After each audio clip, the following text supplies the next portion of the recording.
ตัวนี้นะครับเป็นชุดโคมไฟต่อเนื่อง DIY ขนาด100 วัตต์ครับ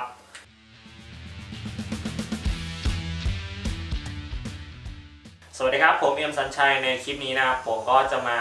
สร้างหรือ DIY ชุดโคมไฟต่อเนื่อง LED 100 วัตต์ตัวนี้ครับชุดโคมไฟตัวนี้ผมได้ค้นหาอุปกรณ์ที่มีจำหน่ายหรือขายในร้านค้าออนไลน์ทั่วไปนะครับรวบรวมมาเพื่อมาสร้างหรือประกอบเป็นชุดโคมไฟต่อเนื่องขนาด100 วัตต์ตัวนี้ก่อนอื่นเลยก็ไปดูว่าอุปกรณ์ที่ผมรวบรวมมาเพื่อมาทำหรือสร้างเป็นชุดโคมไฟต่อเนื่อง100 วัตต์ตัวนี้มีอุปกรณ์อะไรบ้างไปดูกันครับอุปกรณ์ชิ้นนี้จะเป็นชิป LED COB หรือหลอด LED นั่นเองตัวนี้จะเป็นหลอด LED ที่กินพลังงานที่100 วัตต์ครับซึ่งให้ค่าของแสงอยู่ที่ 5,700 เคลวินซึ่งอุปกรณ์ที่ผมจะนำมาใช้งานกับตัวชิป LED ตัวนี้นั่นก็คือพัดลม CPU ตัวนี้ครับ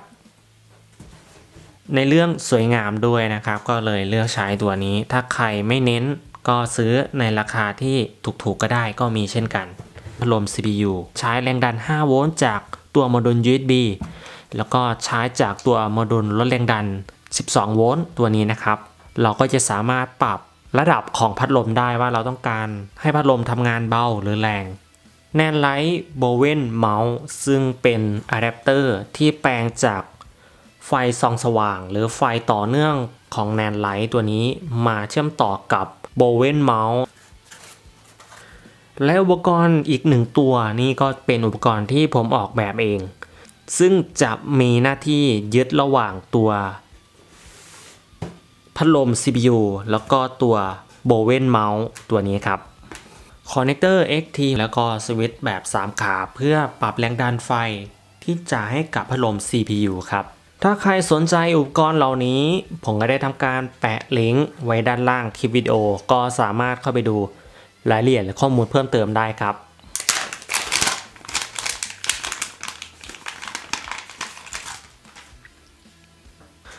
ก่อนอื่นนะครับผมก็จะทำการติดตั้งตัวชิป LED COB เข้ากับพัดลม CPU หรือซิงค์ระบายความร้อนแล้วก็ตัวซิลิโคนติด CPU ครับ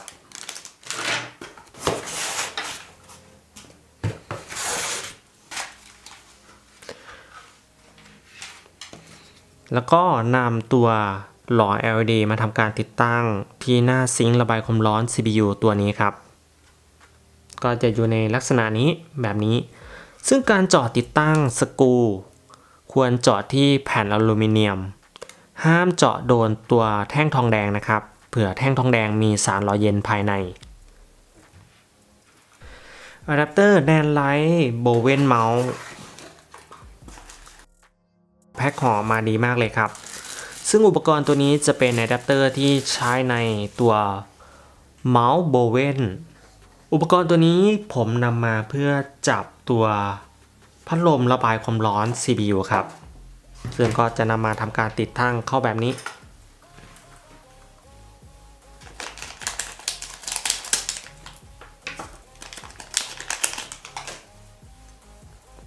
โมดูลตัวนี้นะครับเป็นโมดูลที่ลดแรงดันจากแรงดันสูงมาให้เป็นแรงดันต่ำ5โวลต์ซึ่งสามารถใช้กับแรงดัน30โวลต์ได้ครับรายละเอียดนะฮะก็ดูตามข้อมูลตามลิงก์ที่แปะไว้ด้านล่างคลิปวิดีโอครับ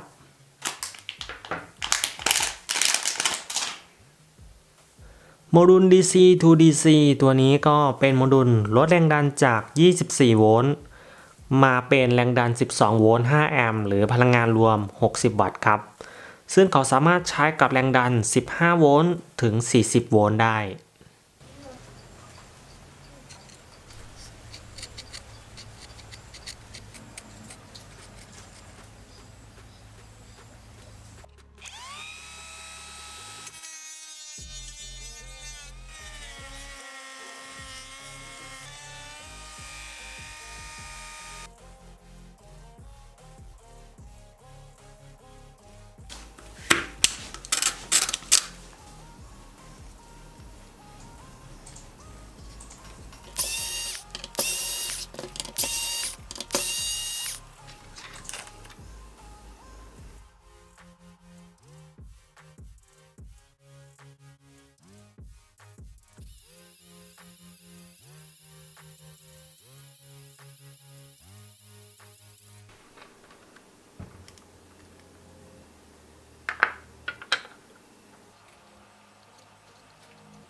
ตอนนี้ตัวโคมไฟ LED 100 วัตต์ก็พร้อมใช้งานครับซึ่งอะแดปเตอร์ตัวนี้จะใช้กับโคมไฟในรูปแบบนี้ครับโคมไฟในลักษณะนี้ซึ่งจะเป็นเดือยล็อกแบบ3เดือยก็นำโคมไฟที่เราต้องการที่จะใช้งานมาติดตั้งเข้ากับชุดหลอดไฟ LED แบบนี้ครับและตอนนี้โคมไฟก็เสร็จเรียบร้อยพร้อมใช้งานต่อไปมาทดลองเปิดใช้งานกันครับซึ่งแรงดันไฟที่จะจ่ายให้กับตัวอุปกรณ์ตัวนี้นะครับถ้าไม่มีตัววงจรเพิ่มแรงดันลดแรงดันรูปแบบนี้ก็จะใช้เป็น switching หรือ power supply ที่สามารถปรับแรงดันได้แบตเตอรี่แพ็คนี้เป็นแบตเตอรี่24 โวลต์ DC ก็นำมาทำการเชื่อมต่อให้กับ ISDT หรือ Control Charger ตัวนี้ครับผมจะเพิ่มแรงดันขึ้นไปเรื่อยๆนะฮะก็มาดูว่าแสงสว่างที่เราสามารถควบคุมได้จะเป็นแสงสว่างที่สมูทหรือไม่นะครับนั่นก็คือไฟไม่กระตุกหรือไม่กระพริบนั่นเองครับตอนนี้อยู่ที่20 โวลต์นะครับผมก็จะเพิ่มขึ้นไปเรื่อยๆครั้งละ1 โวลต์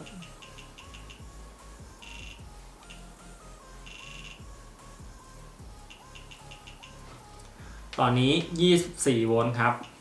25 27 โวลต์ซึ่งเขาจะทำงานตั้งแต่25-26นะครับแต่ว่าแสงจะเบามาก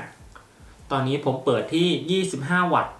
ถ้าผมเปิดอยู่ที่3 วัตต์ก็จะเบาลงตอนนี้ผมเปิดที่3 วัตต์ครับ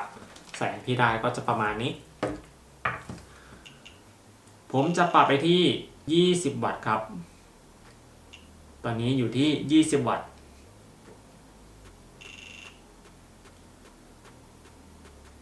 ตอนนี้ผมปรับมาที่50 วัตต์นี่คือแสงสว่างขนาด50 วัตต์ครับจะปรับขึ้นไปที่29 โวลต์ครับ29 โวลต์ตอนนี้พลังงานอยู่ที่77 วัตต์นี่คือพลังงาน77 วัตต์ที่ใช้ไปครับแล้วก็ปรับขึ้นไปที่30 โวลต์ตอนนี้ก็จะเป็นแสงสว่างเต็มที่ของ LED ตัวนี้นะครับแล้วก็พลังงานที่ ISDT อ่านได้ตอนนี้ใช้พลังงานอยู่ที่119 วัตต์ครับและนี่ก็จะเป็นแสงสว่างของหลอดไฟ LED ขนาด100 วัตต์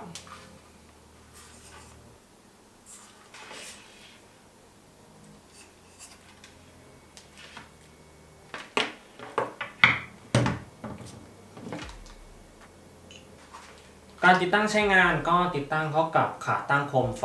หรือขาตั้งกล้องครับ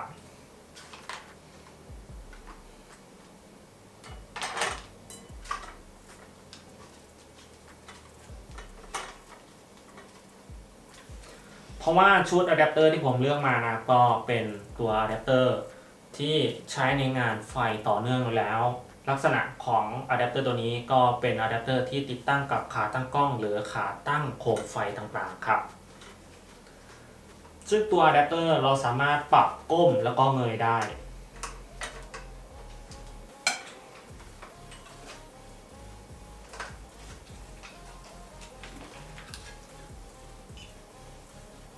เราสามารถนำโคมไฟขนาด90 เซนหรือ120มาทำการติดตั้งเข้ากับโคมไฟตัวนี้ได้เช่นกันครับตัวนี้ก็จะเป็นโคมไฟเมาส์โบเวนเช่นกัน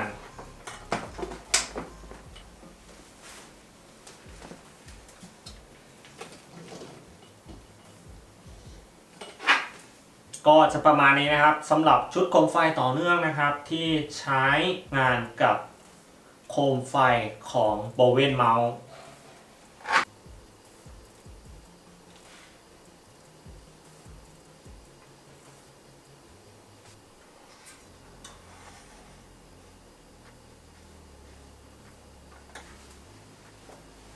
การติดตั้งตัวเมาส์โบเวนเมาส์นะครับแล้วก็ตัวอะแดปเตอร์ของแนนไลท์ตัวนี้ถ้าใครนะฮะที่ซื้อโคมไฟมาใช้งานซึ่งตัวอะแดปเตอร์ทุกตัวก็จะมีตัวนี่ครับกดล็อกกดปลดล็อกนะครับเพื่อถอดตัวโคมไฟตัวนี้ออกครับ แล้วเวลาติดตั้งก็จะติดตั้งเข้าในลักษณะนี้แล้วก็จับบิดเพื่อให้ล็อกนะครับถ้าล็อกแล้วเราจะไม่สามารถถอดออกมาได้ถ้าเราไม่กดปุ่มตัวสไลด์ล็อกตัวนี้ก่อนครับตัว ISDT ตัวนี้นะครับใช้งานได้ดีกับชุดโคมไฟหรือหลอดไฟ DC ถ้าใครนะยังไม่ดูคลิปรีวิวการใช้งานตัว Control Charger ของ ISDT ตัวนี้ก็สามารถย้อนกลับไปดูคลิปก่อนหน้านี้ของผมได้ครับและทั้งหมดนะครับก็เป็นการสร้างหรือ DIY ชุดโคมไฟต่อเนื่อง100 วัตต์ตัวนี้ครับซึ่งถ้าใครดูแล้วสนใจอุปกรณ์ที่ผมนำมาประกอบเป็นชุดโคมไฟตัวนี้ผมก็ได้ทำการแปะลิงก์ไว้ด้านล่างคลิปวิดีโอก็สามารถเข้าไปดูข้อมูลเพิ่มเติมได้ครับและในคลิป DIY โคมไฟต่อเนื่อง100 วัตต์ก็มีเพียงเท่านี้